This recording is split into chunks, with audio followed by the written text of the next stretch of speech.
जय गुरु बहना एगो गुरु बहना रहली का कहतनी महादेव जी के गुरु बनौले रहली कैसे उनका बड़ा श्रद्धा रहे कि गुरु जी आती तक हम दर्शनों कर लेती तनी चरणियों धर लेती तनी कुछ मांगियो ऐसे त जातानी तब पखत पूजा तानी गुरु जी हमरा के दर्शन नहीं दे नहीं दे तब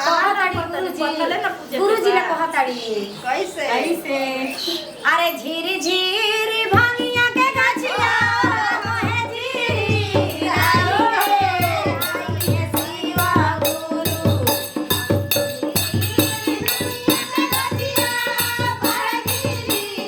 आई के झीरी भांगिया के गाछिया मोहे झीरी आई के हमारे शिवा गुरु झीरी भांगिया के गाछिया